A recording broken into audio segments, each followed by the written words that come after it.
was a really messed up and disturbing story, man. There was a guy in Wicker Park, which is not far from me, who's accused of torturing and killing 6 kittens since May. And so he did this over a period of time, and he was killing these kittens and cooking them.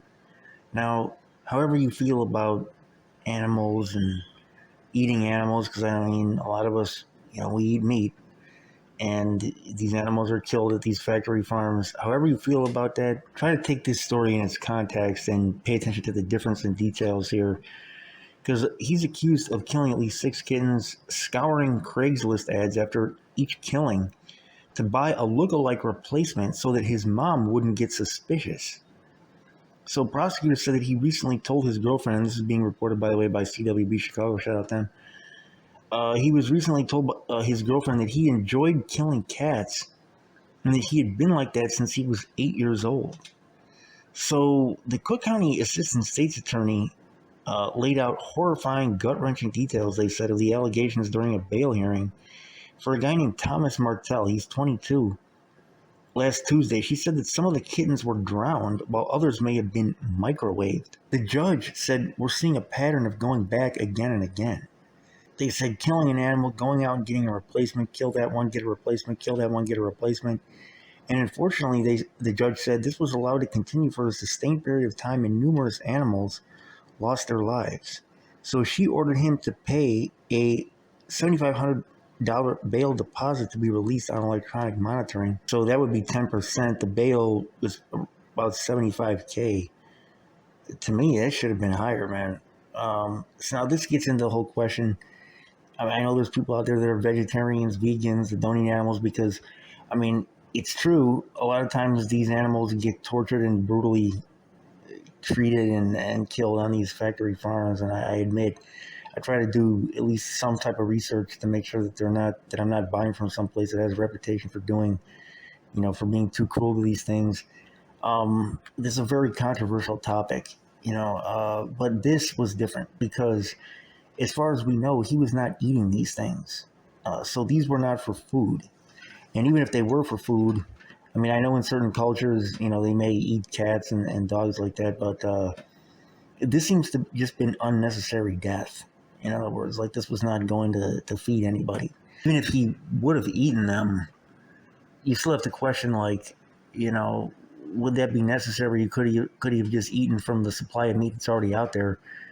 And would this just have added to the total number of animals that were killed needlessly and unnecessarily? Because I would say the guy needs to be locked up. We'll see what type of sentence he gets, but I would say that he needs a substantial sentence. I don't know, but you guys let me know what you think though in the comment section, man. But I hope he gets incarcerated because somebody that's obviously showing that they're dangerous to at least one form of life like that, I don't think should be on the street. But you guys let me know. It's a controversial topic because, like I said, a lot of people, eat animals that on these farms have been tortured and killed needlessly. A lot of them. This is a tough topic to discuss. I always see vegans in the comments on stories like this on social media whenever this type of thing pops up, saying, "Well, you guys are guilty just like he is," talking to meat eaters.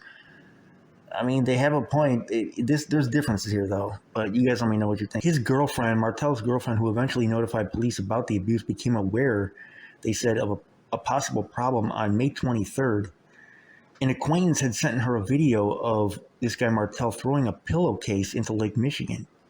She was told that the pillowcase contained Martell's new kitten, a cat named Shelly. So the girlfriend apparently never saw that kitten again, but Martell is not criminally charged with that incident.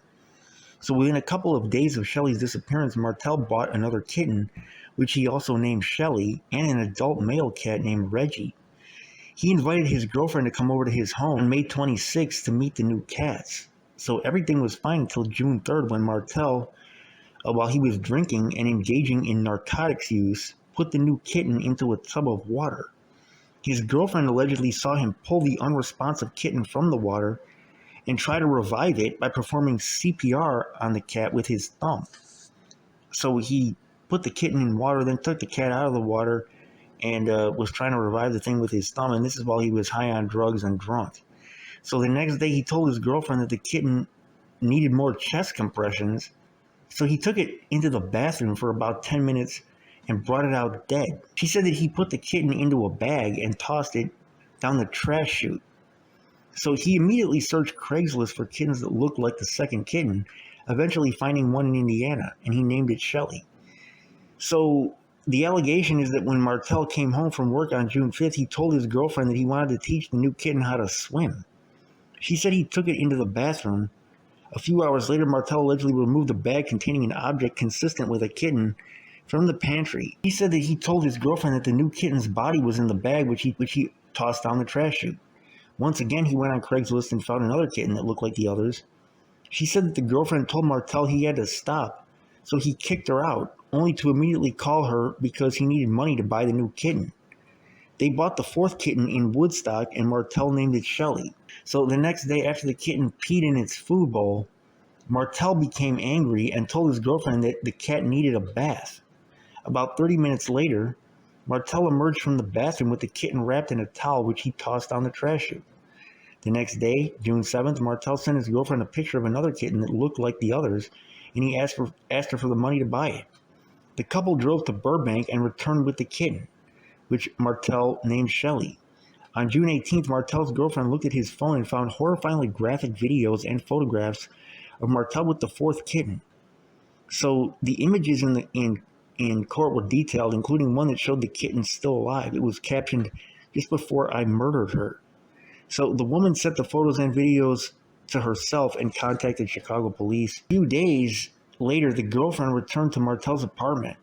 Reggie, who was the adult cat, was okay, but the kitten was missing, and the unit had a foul odor in it. Martel told her that he had killed 3 cats in the microwave and put them in the pantry. She said the woman saw a black bag on a pantry shelf emitting a terrible smell. So Martel and his girlfriend went to bed, but the woman called Chicago police during the night and directed officers to the bag in the pantry. The officers cut the bag open and found what appeared to be parts of multiple kittens.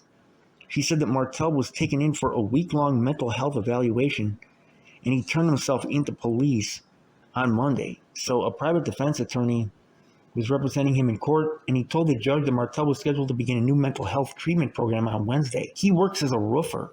He has no criminal background, and prosecutors charged him with 4 counts of animal torture and 2 counts of aggravated cruelty to animals. So if Martel posts bail, he's going to go on electronic monitoring, and if he gets out, he is barred from obtaining, controlling, or having any contact with animals. So just a messed up story all around, man. This guy sounds like he needs to be off the street. Cruelty to animals is not good, man. Not good at all. And I feel like, too, people should do more research, especially like pet owners, because there's a lot of torture of animals that goes on out there, man, because the animals can't report it. They can't speak for themselves. And, so a lot of this stuff it's never found out. It goes under the radar. People that, train the animals to fight and then let them tear each other apart and stuff like that. Various kinds of animals. It's not just dogs that people do that with. They do it with different kinds of animals, and animals are tortured all over the world, and it's really sad. Dear boy, when you see a report, I'm out.